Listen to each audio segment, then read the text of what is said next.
Olá, rede! Seja muito bem-vinda, muito bem-vindo ao canal Digitalize, esse portal de acesso a muito conhecimento sobre cultura, processo, gestão e também novas tecnologias.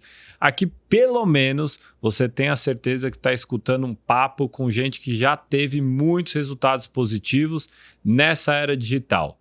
Você sabe, se está acompanhando aqui há mais tempo, que muitas coisas vêm mudando, promovido por essa nova economia, esse novo jeito de fazer as coisas.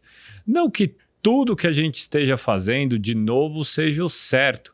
Acontece que muitas coisas que a gente faz e vira tendência para todos os outros setores da economia e sociedade. Então acompanhe aqui esse papo hoje, porque eu tenho certeza que você vai gostar muito. Mas antes disso, não deixa de se inscrever aqui no canal, porque você vai ficar com acesso a todo o conteúdo e não vai perder nada daquilo que é o mais importante hoje, que é o conhecimento. Tá bom? Bom, hoje a gente vai falar da trajetória de um amigo meu, e obviamente eu não falo isso para todos e todas as pessoas que vêm aqui, mas que eu conheço há muito tempo, eu vi a completa evolução dele ali de perto, que é o André Trench. Ele vai contar um pouquinho do histórico dele e a gente vai falar sobre o que é esse novo profissional de finanças embedado nessa nossa geração. Tá bom? André, obrigado por ter vindo aqui.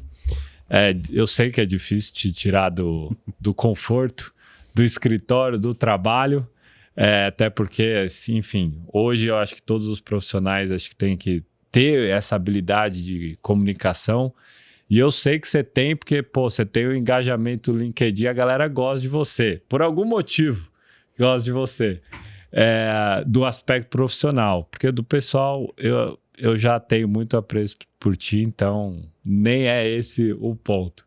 Mas André, conta aí, cara, conta seu histórico profissional até chegar onde você está. Boa. Primeiro, Vitor, obrigado pelo convite. É um prazer estar aqui falando com a rede, falando com você e tentando aqui passar um pouco de conhecimento, um pouco da minha trajetória, como foi todo esse percurso até chegar aqui no mundo digital. Então, falando um pouco da minha história, bem breve, eu sempre tive um cunho bastante empreendedor desde pequeno. Talvez essa parte você não saiba, mas eu comecei a trabalhar com 9 para 10 anos, fazendo ali artesanatos no interior de São Paulo, numa cidade chamada Ibiúna. Com 10 anos eu tinha ali a minha barraquinha, eu fazia a feira de final de semana com a minha mãe fazia ali artesanato, eu também, e eu criava os meus próprios objetos para vender. Então eu fazia ali biscuit, fazia uma marionete, inventava coisas, inventava o Dendinho da Sorte. Então eu tive sempre essa cabeça empreendedora, de gostar de trabalhar. Tinha ali as minhas barraquinhas para fazer as minhas vendas. Uma história curiosa aí, que com 11 anos eu juntei meus primeiros R$1.000. Na época ali, notas de R$1, 2, brincava ali, abri minha primeira conta no banco com 11 anos. Aí eu parei de trabalhar com 13 em artesanatos, me voltei ali um pouco para o esporte. Com 18 anos, eu era operador de telemarketing da Prefeitura de São Paulo, Central 156, então comecei literalmente de muito baixo, mas eu sempre fui uma pessoa muito curiosa, muito determinado e que gosta muito de aprender. Isso eu levo aqui para todos os profissionais aqui, a necessidade do on-learning, né? A necessidade de você aprender, de você que sempre está tentando melhorar e estar em contato com as culturas, com conhecimento. Então eu entrei ali na Central 156 de São Paulo, depois eu tive meu primeiro estágio em banco, então eu entrei em bancos de investimento, também entrei por muito baixo, eu comecei como office boy num grande banco de investimentos, e fui crescendo ali dentro daquela cultura. Era uma cultura bastante competitiva, tive contato com investimentos, com bancos, e comecei a estudar, a trabalhar bastante, fui me desenvolvendo ali, e cheguei numa área que chamava controladoria gerencial, que basicamente cuidava ali da posição da mesa proprietária, dos traders, né? Então eu calculava o risco, o P&L, e tinha um sonho ali, desde muito novo, de ser trader, né? Acho que isso passa pela cabeça de muitos jovens que são ambiciosos, que gostam de números e que gostam de banco. Em algum momento eu fiz outras 2 passagens por outros 2 grandes bancos de investimento. E aí eu tomei uma decisão na minha carreira. Depois de quase 10 anos em banco, eu vi que o funil estava apertando muito, né? 2008 trouxe várias mudanças para o mercado financeiro, desde Dodd-Frank, Frank Rule e várias outras regras que estreitaram a forma com que os bancos de investimento operavam. Automação também chegou em bancos, então as cadeiras de traders começaram a ser automatizadas por robôs, e aí as vagas foram diminuindo. Naquele momento eu vi uma oportunidade e decidi fazer a mudança para o meio das fintechs, para o mundo digital. Foi ali que eu recebi um convite para trabalhar na Stone, né? Então eu trabalhei ali 3 anos e meio na Stone, era responsável ali pelo time de ALM, um dos times da tesouraria da companhia. Entrei pré-IPO e fiquei um bom tempo lá construindo muitas coisas. Ali foi uma escola ali para mim, né? Tive contato com o mercado de adquirência, tive contato com inovação, produtos. Foi super legal ter trabalhado lá com a turma. E depois eu fui para o Banco Neon, recebi a oportunidade para ser o head de tesouraria do Banco Neon. Lá também foi para empreender. Então, na época que eu cheguei, o Banco Neon tinha ali só contas a pagar e tinha uma independência que foi concretizada agora de saída do Banco BV, e a gente precisou montar uma tesouraria estratégica do zero, né, para conseguir escalar o crédito, funding e capital. Então eu precisei empreender.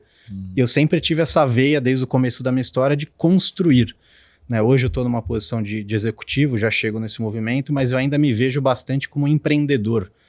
Eu tenho um prazer hercúleo de construir as coisas do zero, de deixar legado, de formar pessoas.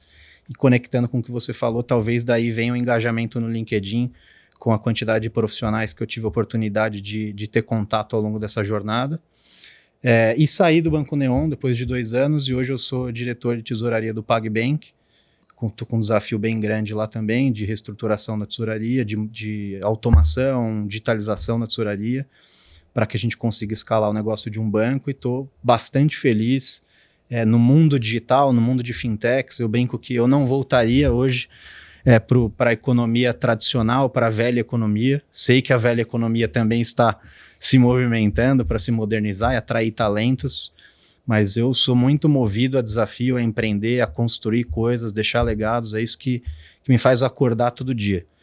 E é um prazer estar aqui falando com todos vocês hoje, com você, a gente retomando esse contato.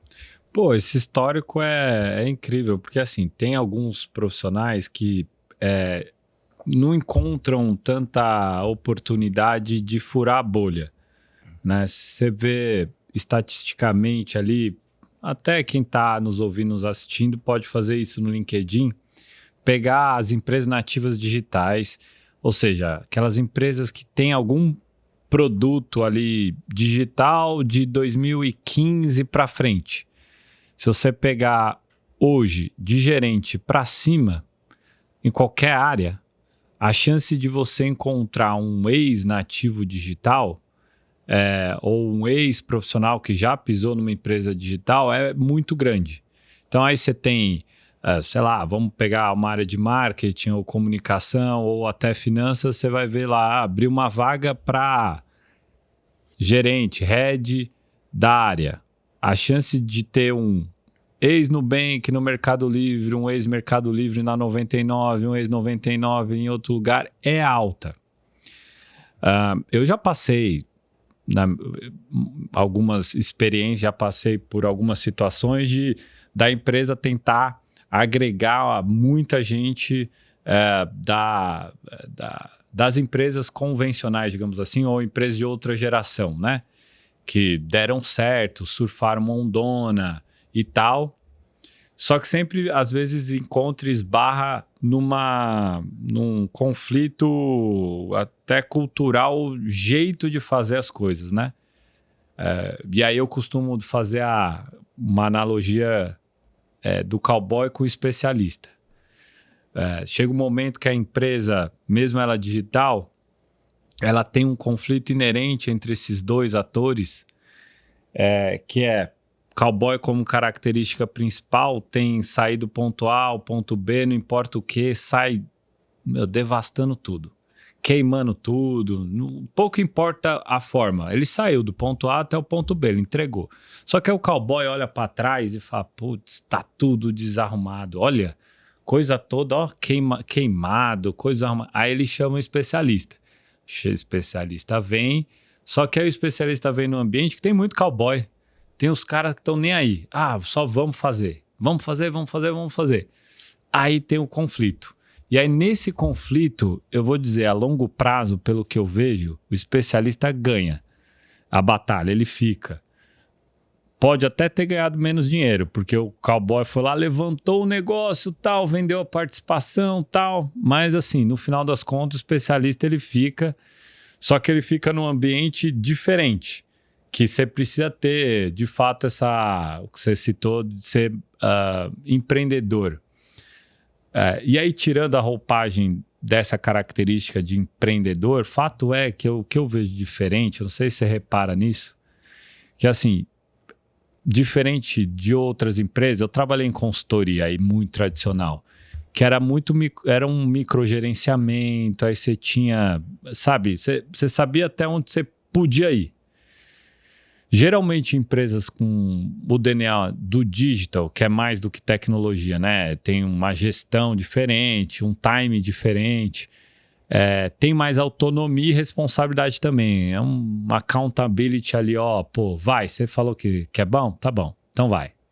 Mas também se der errado, é cobrado por isso. O que você vê de diferença nesse aspecto de gestão de um para o outro? É bom ponto que você tocou, acho que essa é uma discussão bastante saudável. Eu acho que o estilo de gestão, ele tem muito a ver, ele está linkado com o estilo de companhia e o tempo que a companhia está. Então, se você pega uma companhia dentro de um life cycle da companhia, você tem lá o seed stage, early growth, growth stage, mature stage. A empresa que está num estágio de maturidade exige um tipo de profissional. Então, eu vou fazer uma analogia que vai ficar bem clara aqui.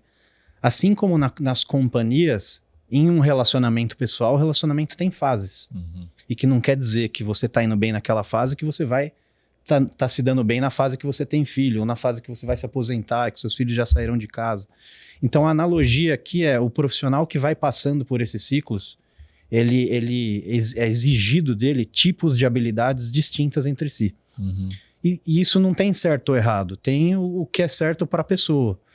Então, eu me vejo muito com um profissional que trabalha em growth stage. Então, eu gosto de construir, tirar do zero, de empreender. E o profissional que está em mature stage, ele já é um cara extremamente especializado, que trabalha ainda numa espécie de linha de produção. Então, ele sabe com uma profundidade gigantesca um assunto muito pequeno. Uhum. Se você tira e vai falar um pouco mais do macro, ou de algo mais de mercado, ou é um pouco mais genérico, ele não sabe, ele não consegue se locomover dentro desse ambiente. Então, acho que isso impacta diretamente na sua questão, que são estilos de gestões em tipos de companhia. Uhum. Então, essas empresas novas do nosso meio, do mundo digital, que nascem já lá enraizada, com uma cultura lá de trás, que na minha visão nasceu, não foi ele o propulsor, mas ele foi o pai ali. Eric Rice, com o livro Startup Enxuta, cria ali o método de POC, MVP, como que a gente tem que trabalhar para conseguir crescer em alta velocidade, em alto desempenho, exige um tipo de gestão que é diferente da velha economia, que é diferente do tradicional. Uhum. E isso faz com que você retenha os talentos novos e as gerações que estão chegando, que têm um perfil diferente. Então, o perfil das pessoas que estão chegando no mercado mais novas, uma geração talvez até anterior que a nossa, ele quer trabalhar, se ele vê propósito naquilo que ele está fazendo, se ele vê que ele vai conseguir aprender naquilo que ele está fazendo, e óbvio, não vamos ser hipócritas, o dinheiro é importante. Mas hoje o dinheiro, às vezes, ele tem um peso um pouco menor frente a essas outras coisas que são importantes para esse profissional. E essas empresas mais da velha economia, que tem um estilo de gestão muito mais focado no microgerenciamento, que você não consegue empoderar as pessoas que estão abaixo de você, e que ela é super especializada em algo muito pequeno, elas estão tendo até dificuldade para reter e atrair talentos. Tá? Então, você pode até conseguir atrair por um período de tempo ali, né, por um pacote remuneratório bom, mas é uma dificuldade que está forçando essas empresas da velha economia a repensarem os seus modelos, não de negócio do ponto de vista de produto e mercado, mas de gestão e como as coisas são feitas internamente. Acho que esse é um ponto que está bastante em voga aqui no nosso meio. E assim, você vê um reflexo disso até no posicionamento das empresas, assim. Se o Itaú tivesse nascendo hoje, eu tenho certeza que ele ia falar que era uma fintech. Sim. Certeza. E aí o mercado todo aí tem muito assim do marketing que já deu para valorizar assim a empresa, mas já deu o que tinha que dar, que assim, a empresa está no mercado financeiro, é uma fintech, aí se posiciona como tecnologia, mas tem mais de mercado financeiro do que tech, assim, no produto final. Então, o cara, né? Aí você daqui a pouco vai ter padaria, aí é bread tech. Não, você tem uma padaria, cara. Então, assim, esse posicionamento aí já deu o que tinha que dar, porque se não superar isso, não vai conseguir profissionalizar a parada. Mas vamos falar sobre esse mercado de serviços financeiros de maneira geral. Eu acompanhei, aí eu vou fazer o recorte também de 2015 para frente, o surgimento, e aí aristotelicamente falando, né, do gênero fintech, que tem o maior número de espécies, eu acho, embaixo. Não tem nenhum outro grupo tech que tem tantas espécies como fintech. Você vai pegar agrotech, quantas espécies tem embaixo? Marketplace, não tem nenhuma. É marketplace, mas você poderia colocar marketplace de varejo, de mobilidade, tal. Mas fintech tem um monte. Eu vi surgir, ser regulado, ser pacificado, etc, tal, o subcredenciador, aí depois veio peer-to-peer lending, sociedade de crédito surgiu, aí depois uma discussão do Open Finance, enfim, tudo que o mercado começou a fazer, a gente viu que teve um acompanhamento muito bom no Brasil, seja para dar uma segurança porque os caras estavam fazendo lá, seja para botar de pé. Acontece que alguns movimentos vieram, estouraram e ficaram obsoletos em 2, 3 anos. Eu vou dar um exemplo, assim. Eu lembro do dia que a gente estava pensando lá na empresa, lá, vamos falar, vamos investir nessa daqui que tem a maquininha, que é a credenciadora, né? E aí, nessa divisão toda, em pagamento, você tem o instituidor do arranjo, que é a bandeira, aí, quer dizer, antes disso, né, o banco, que vai liquidar, aí você tem a bandeira que é o instituidor do arranjo, aí embaixo credenciadora, e aí que é a maquininha, e aí depois você pode ter um monte de outras coisas. A credenciador deu um boom, que eram as maquininhas ali e tal, pequenininha, uma maquininha mais acessível, ou um link de pagamento que tinha lá embedado lá a forma de pagamento, deu um boom assim, blum. Aí, passado um pouquinho assim, menos de uma Copa do Mundo, não, que maquininha, Pix. Pix celular, Pix não sei o quê, mas pô, a maquininha vai ficar obsoleta, não vai? O que entra, o que não entra? Como é que você enxergou esse histórico todo aí dentro desses serviços novos? Perfeito. Acho que eu vejo que teve um grande movimento bastante estruturado do Banco Central lá atrás, depois seguido pela CVM, de modernizar o mercado, de abrir para competição, de trazer novos entrantes, que no final quem vai levar o benefício é o consumidor, que é o objetivo dele ter feito tudo isso. E dentro do mercado de pagamentos, hoje minha visão aqui é que o mercado de pagamentos ele já está bastante consolidado. Então você vê cada vez mais novas subadquirentes entrando, algumas novas adquirentes entrando, mas o market share já está bastante consolidado ali em Rede, Cielo, GetNet, PagSeguro e Stone. Tem algumas outras ainda tentando ganhar share no mercado. Mas se você olha mercado de adquirência, por exemplo, americano, no mercado mais maduro, você vê ali que a taxa que as adquirentes ganham, que a gente chama aqui de net MDR no Brasil, elas rodam ali em mais ou menos 0,20% em cima do TPV.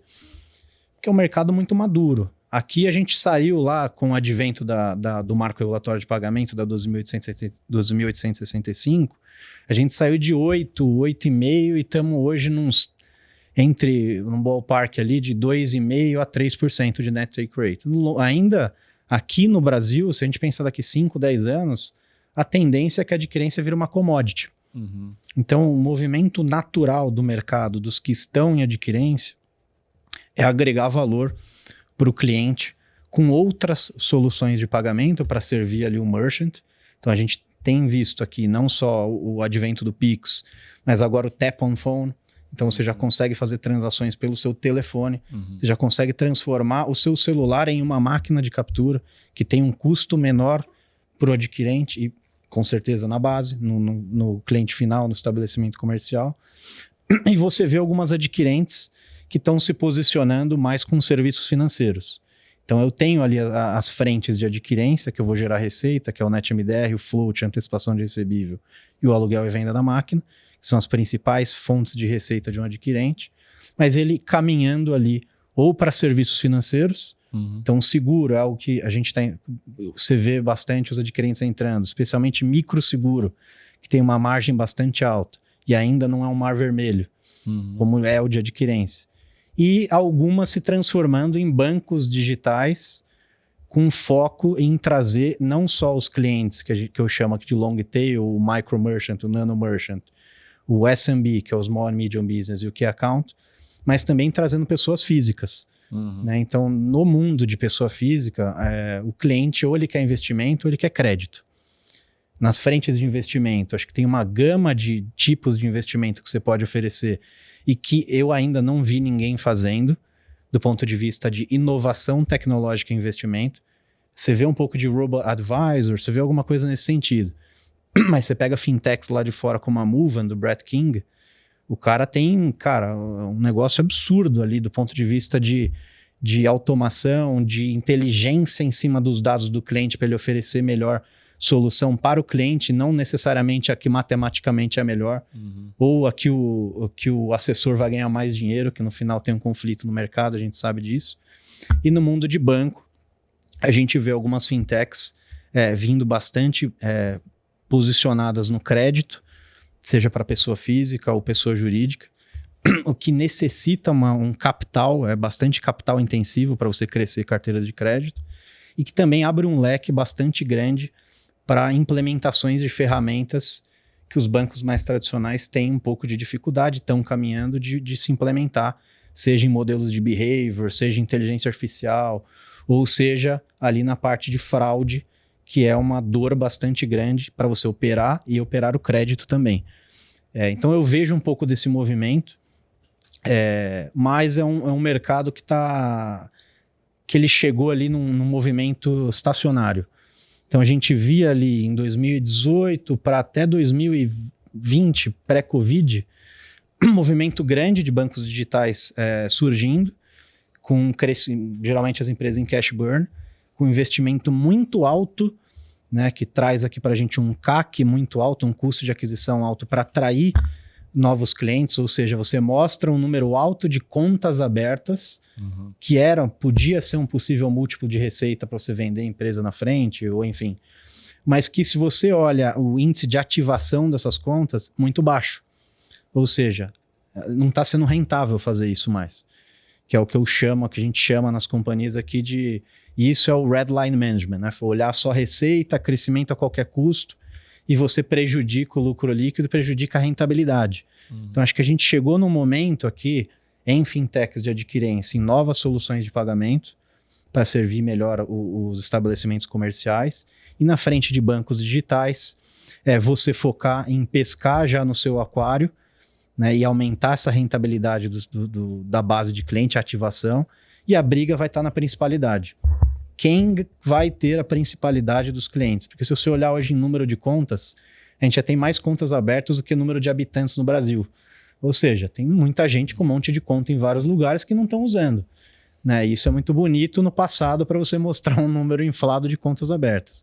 A briga está aqui agora em crescer com rentabilidade, com a principalidade desse cliente. E aí que entra, na minha visão, e a gente não chegou lá, banco do futuro. Tá? Então, eu gosto bastante de estar conectado aqui nos movimentos digitais e ler bastante, é uma forma com que eu me atualizo, livros de fora principalmente. E aqui, só fazendo uma conexão bastante importante.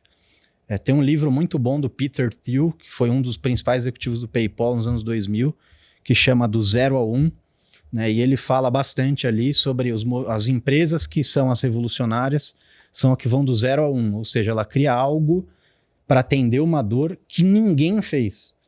E se você olha no Brasil, a gente ainda faz muito do 0 ao 0. Né? A gente vai lá fora, copia algumas coisas, regionaliza, adapta ao mercado brasileiro, mas não é nada revolucionário. Uhum. Se você olhar dentro de bancos, o que foi feito de fato em bancos? Só não, isso é muito importante, mas foi apenas um pilar, que é o canal. Hoje os bancos digitais tiraram a agência, ser atendido pelo celular, você tem robô atendendo as pessoas, otimizando o time de atendimento. Mas o que mais foi feito? Os produtos são similares. Então, conectando aqui com o que a gente está falando, eu acabei de concluir o livro do Brett King, que é o fundador da Movin, que foi escrito há alguns anos atrás, que ele descreve o que seria o banco 4.0 e que a gente ainda não chegou no banco do futuro. Então, vamos pensar aqui, o que seria o banco 4.0, além do canal, que foi o que a gente mexeu aqui no Brasil. Eu nunca vi nenhum banco, imagine um banco onde ele tem todo o seu acesso da sua conta, sua transacionalidade, behavior, ele sabe onde você gasta, como você gasta, com o que você gasta.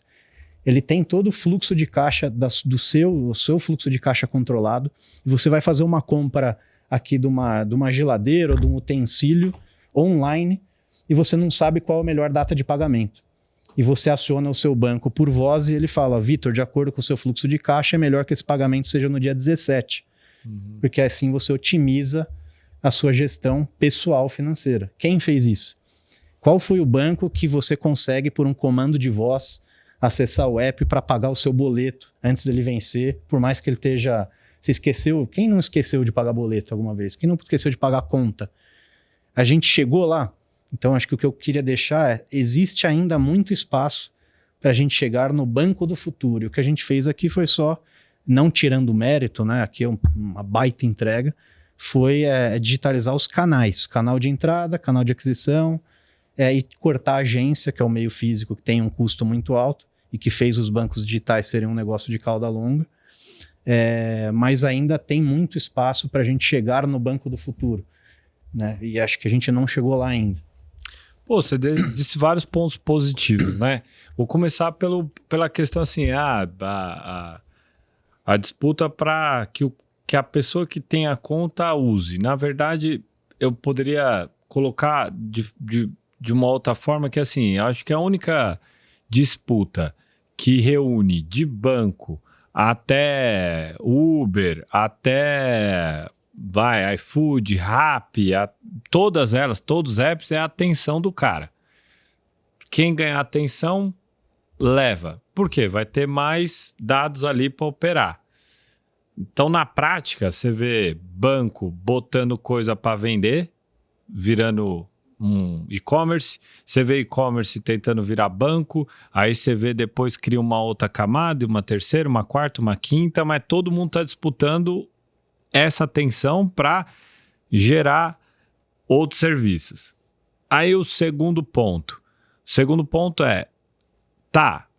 aonde que a gente consegue evoluir dessa maneira que você falou, utilizando o que a gente tem no Brasil. E aí, o que eu vejo aqui, especificamente no Brasil, é o seguinte. A gente tem milhões de pessoas que eu não tenho dado suficiente dessa pessoa para cruzar, para diminuir o meu risco de crédito. Aí eu vou te dar um exemplo, sei lá, vamos supor que o cara é informal e a tendência do mercado de trabalho não é se informalizar, as pessoas começarem a trabalhar para 2, 3, 4 empresas, tal, mas você vê uma camada gigante das pessoas que ou não tem conta no banco ou tem só na Caixa Econômica Federal lá para receber algum auxílio ou está numa wallet embedado em algum app que dá algum tipo de renda extra, em que as instituições financeiras ela não enxerga aquele fluxo. Ele não consegue cruzar aquela informação para eu alavancar mais o crédito. Então acaba que tá todo mundo disputando o mesmo público, que não é um público total aí Brasil. Aí você vê alguns processos assim, do tipo da empresa já se internacionalizar para buscar novos mercados que podem ser semelhantes ao Brasil ou não, ou pode ser mais semelhante ao americano, que você tem muita gente ali digitalizada, tem conta corrente, dá para interoperar aquele dado, eu consigo cruzar, aí eu aumento ali a minha oferta de crédito de concorrência. Então, assim, o meu ponto existe algumas... a infraestrutura para isso acontecer, entendeu? E aí, como é que a gente vai aqui no Brasil criar essa infraestrutura? Aí você vê movimentos do tipo assim, sei lá, aí um banco digital falando, agora eu vou virar operadora de telefone. O que ele está querendo é enxergar o quanto que o cara está transacionando ali para fazer esse cruzamento ali para falar, pô, com quanto que eu consigo diminuir meu risco de crédito para ofertar mais para esse cara, né? E é muito louco ver isso, porque é muito rápido. Você vê isso, porra, a gente tá contando uma história aqui do jeito que a gente conta, assim, parece que sei lá, a gente tem 20 anos dessa história. Não tem nem 20 anos dessa história. Não tem nem 10, né? Vai fazer 10. Então, por exemplo, para mim não é concebível ainda a gente não ter, por exemplo, o que tá falando lá fora, que é um mercado de dados. E aí todo mundo acessa. Quem pagar para ter a empresa que quiser, ela tem que pagar para ter acesso àquele dado. Ao birô. Exatamente. Porque hoje os birôs não estão dando mais conta. Você pode ver assim, embora Serasa, SPC e tal, ainda estão ali bem posicionados, mas, pô, eles não estão preparados para o próximo passo, para a gente aumentar essa oferta. Eu vejo aqui alguns movimentos, começando por o mais elementar aqui, o mais claro que está na cara de todo mundo, que é o uso, de fato, do Open Finance para isso, do Open Banking, que a gente não chegou lá na terceira onda, então ainda tem muitos ganhos, ainda existia uma concentração muito grande do Itaú mantendo os dados do André lá, porque ele mantém a conta corrente dele lá. E isso vai abrir, isso deve melhorar a oferta do crédito e a melhorar a competição. Entretanto, a gente ainda não viu um movimento de, por exemplo, o marketplace com isso. Então, por exemplo, tá em discussão agora a iniciativa do e-consignado. Então, por exemplo, consignado privado é um produto que poucos bancos hoje fazem, que tem o desconto direto na folha do funcionário, e se a empresa não faz esse repasse, é uma apropriação indébita, é um crime. E tem algumas iniciativas que vão criar marketplace para ofertas do consignado privado. Obviamente, muito difícil de você operacionalizar isso. Porque quando a gente fala de qualquer coisa, o front, a venda é lindo, mas o back é complicadíssimo. Né? Então, a gente sabe, mas é uma frente muito boa que vai ter aqui com o consignado e que eu acho que deve acontecer também com outros produtos, uma vez aqui que de fato o Open Banking esteja implementado e funcionando em 100% da sua capacidade aqui no Brasil.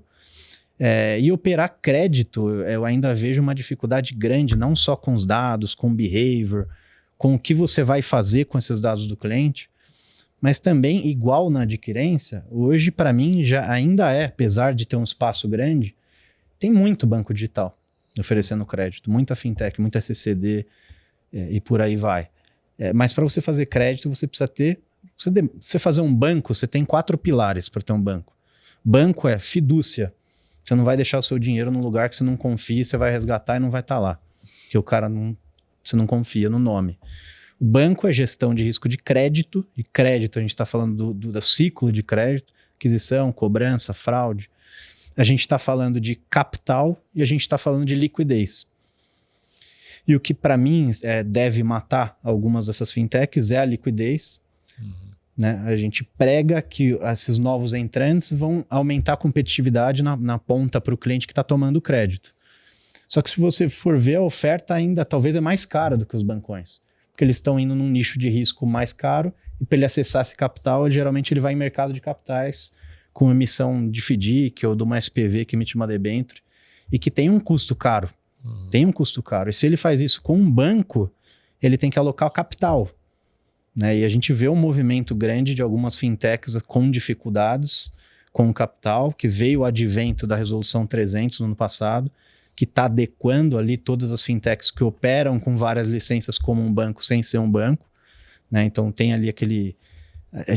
tinha um vácuo, um hiato de todas essas fintechs estarem operando sem o regulatório burden de um banco. Né? E agora acabou. Né? Então o Banco Central deu um prazo escalonado que vai até 2025 para todas as fintechs se adequarem do ponto de vista de Basileia. Isso está pegando muitas fintechs que não têm essa capacidade de escalar o negócio de crédito, seja com banco ou seja com FDIC, porque o dinheiro é caro. Né? Então eu vejo aqui um movimento que no crédito ainda tem espaço. Eu acho que vão ter entrantes disruptivos entrando aqui, operando bem esses dados, com uso de inteligência artificial, com modelo de behavior, uma vez que o dado ele está trafegando de uma forma segura e regulada dentro do ambiente bancário. Mas, de fato, isso ainda não foi concretizado. Pô, e é triste se a gente tiver algumas fintechs encerrando, porque cada vez que tem um case desse ruim, dificulta a gente até abrir IPO, fazer outras coisas. Então, assim, depois que aconteceu o que aconteceu desde a abertura lá do capital da Uber, aí depois teve o rolo lá do WeWork, tentativa, vai, não vai, aí do Airbnb, teve algumas questões aí, que aí depois falar, não, tá, aí vem podem vir os bancos convencionais, tá vendo? Não presta. Falei para vocês, isso aí não tem negócio, não. É complexo, porque na prática, quando a gente vê o que está acontecendo, a gente vê que essas empresas que estão nascendo hoje com esse novo formato de gestão, nem vou falar de tecnologia, mas envolve tecnologia, obviamente. É elas que estão drivando todo o restante do mercado. Então, você vai ver lá, hoje você vê, sei lá, o Itaú falando de CX. Não foi ele que criou essa tendência. A galera tá agora falando, não é mais RH, é people, tem cultura, tem diversidade. Não foi, não nasceu lá, né? IA generativa, não nasceu na indústria, por exemplo, sim, não nasceu. Sim. E aí você vê que tá todo mundo meio nesse paradoxo aí, olha lá, tá vendo? Não vai, vai, não vai. Mas por isso que é importante a gente ter um método correto de fazer as coisas, né? Exato. Só para não passar, talvez, uma visão negativista, eu acho que você está corretíssimo. Eu acho que a gente está num momento que a gente já passou, talvez, o inverno das fintechs, que também estava muito exacerbado, né? 4 anos atrás, você fazia um PPT, uma ideia, você levantava 10 milhões de dólares. Então, assim, isso não tem mais, né? Mas, assim, tem dinheiro para quem tem pessoas com histórico de execução bom, que vieram do mundo digital e que tem ideias palpáveis e que possíveis de executar. Ainda tem, né? Então, o que a gente comentou aqui há um pouco tempo atrás, eu acho que a nova disrupção, ela está vindo agora no mercado de seguros. Então, o Bacen foi inovador, CVM, agora a SUSEP está andando, teve o sandbox da SUSEP. O mercado de seguro é um mercado ainda muito concentrado, não usa dado de forma eficiente. Tem algumas fintechs nascendo aí que vão disruptar o mercado. E a gente está vendo aqui também um negócio de bets, que também está super aquecido, deve ficar aí nos próximos 2, 3 anos, que envolve o negócio de cross-border internacional, que eu acho que agora, nesse momento, são as grandes bets que existem, né, as grandes apostas, de fato, desses dois negócios, seguros e bets. E para as fintechs que ainda estão no crédito e adquirência, essa transformação. Como que eu faço um revamp da minha estratégia aqui para eu entrar num ciclo de growth novo, conseguindo manter a principalidade, conseguindo manter dados, usar o uso de dados intensivamente dentro da minha cultura da companhia, para eu continuar crescendo, oferecendo produtos e serviços e tendo a principalidade do cliente. E aqui vem muito conectado com também o profissional novo que está nascendo. Eu falo isso bastante. e tem algumas pessoas que já falam um pouco mais de tempo do que eu sobre isso, do profissional 4.0 de finanças. Né? O perfil do profissional também mudou. As pessoas também estão se adequando a esse movimento, uma vez que o número de empresas da nova economia estão crescendo.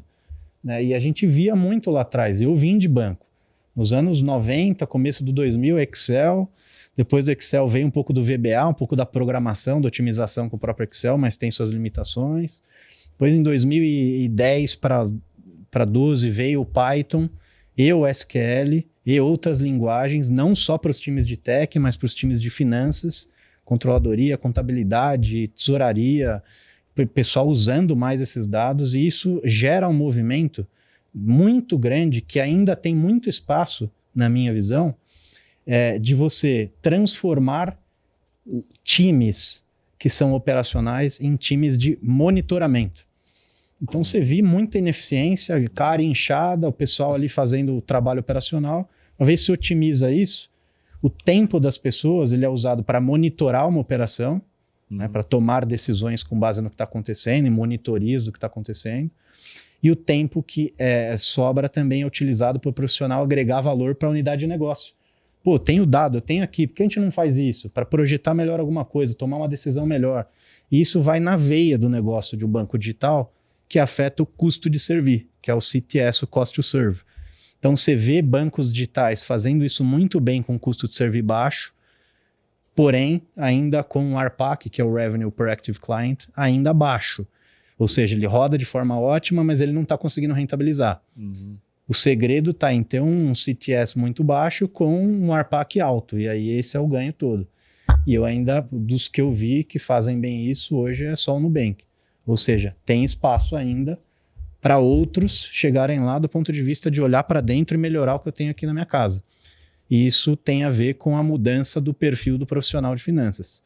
Não tem mais espaço para aquele profissional mais old school, mais controller. Óbvio que você tem um mix de pessoas, assim como a gente comentou, do ponto de vista de gestão, você ter esse mix de pessoas, tem que ter as pessoas novas, as pessoas com cunho empreendedor, com garra, ambição e tudo mais, mas tem que ter também os cabeças brancas. Eu acho que o mix, o segredo está aí em você fazer esse bom mix de pessoas, mas o que é um fato é que o profissional de finanças 4.0 mudou, o perfil é outro. E quem não se adaptar vai acabar morrendo, porque não vai ter mais espaço, a não ser que seja na velha economia, para quem não está se adaptando a esse movimento que está acontecendo e está se intensificando. Eu lembro quando você começou a aprender VBA, cara. O cara foi... Isso vem do mindset, entendeu? Então é o que eu falei, eu entrei no banco lá atrás, eu era estagiário, 40 pessoas numa área de operação, 9 estagiários, 2 vagas. Cara, o que eu vou fazer para conseguir essa vaga? Pô, ninguém programa, os caras estão fazendo na mão, eu vou aprender essa merda. Desculpa o francês aqui, mas é isso, cara, é ter a visão. O que eu faço, que eu agrego valor, onde eu agrego valor, e você ter essa vontade, esse que eu chamo de willpower, né? Isso eu uso até no meu recrutamento.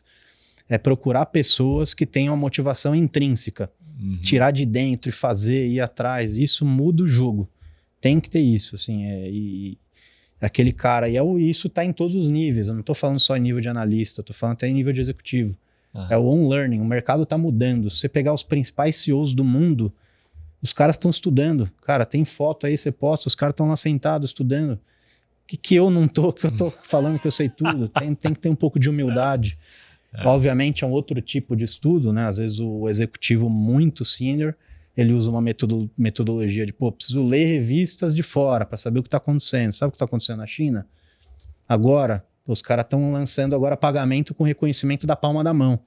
Porque você tem a sua digital é única. Ler revistas, entender o que está acontecendo de tendência no mundo. Ler jornais e notícias. Obviamente, a notícia não é um conhecimento, é uma informação. É o que você vai fazer com o uso disso que vai te colocar na frente. E tá conectado numa rede, tá participando de palestras, tá conhecendo pessoas. Acho que isso é importante quando você alcança um nível de executivo. E leitura de livros. Acho que continuar aprendendo. Sempre existe espaço de melhora, independente de quem você seja, o cargo que você esteja, a empresa que você esteja. Acho que isso é um pouco também no começo da nossa conversa que você conectou do meu engajamento no LinkedIn. Em todos os lugares que eu passei, eu tento passar isso para o meu time, para as pessoas, e eu crio conexão com as pessoas, ajudo as pessoas. Tem muitos que eu já saí, não tenho contato, me ligam, a gente vem fazer coaching, que eu gosto de ajudar as pessoas. E para mim esse é o futuro, assim. Já é o presente, mas tem espaço para melhor. Você tá um pouco menos... assim, vamos lá, vamos tentar estruturar. Você acha que você cativa mesmo a galera? Porque você não tem características muito fortes, marcantes. Não é morno. Tipo, é quente ou é frio. Você tem características marcantes. Não fica algo que você consiga esconder. Você até... Sim. Mas agora você está um pouco menos, mas ainda assim extremamente marcante. Eu acho que é isso que levou você a sair lá da onde você saiu. Você começou lá de baixo e evoluindo assim de uma tal maneira. Eu acompanhei tudo, né, cara? Desde do jeito que você falava, do jeito que você fala hoje, meu Deus, cara, é assim, impressionante. Parabéns, cara. Obrigado, Parabéns, obrigado. Você mandou muito, muito bem. Gente, você que nos acompanhou até aqui, meu muito obrigado. Acompanhe o André, por favor. Busca o André aí no LinkedIn, acompanhe o cara que é um profissional referência. Não sei se você quer falar alguma coisa final. Acho que para concluir aqui, queria agradecer a oportunidade, agradecer o convite, espero vir mais vezes, espero contribuir aqui com a nossa rede. Essa é a ideia de eu estar aqui, de contribuir para o nosso ecossistema, para as empresas, para as pessoas que estão a fim de fazer esse movimento, que estão engajadas, e só agradecer aqui a todos. Valeu, meu caro. Bom, não deixe de se inscrever aqui no canal, deixar o seu comentário. A gente falou aqui de dados, a gente usa esses dados também, tá? Vá dar sugestão, critica, tal, que a gente vai sempre melhorando, tá bom? Então não deixe de assistir também os outros episódios, que eu tenho certeza que você vai aprender muito, porque todo mundo que a gente traz aqui para conversar, para falar, é que já teve resultados positivos dentro desse contexto digital, tá bom? Até o próximo episódio. Valeu! Valeu, pessoal. Obrigado.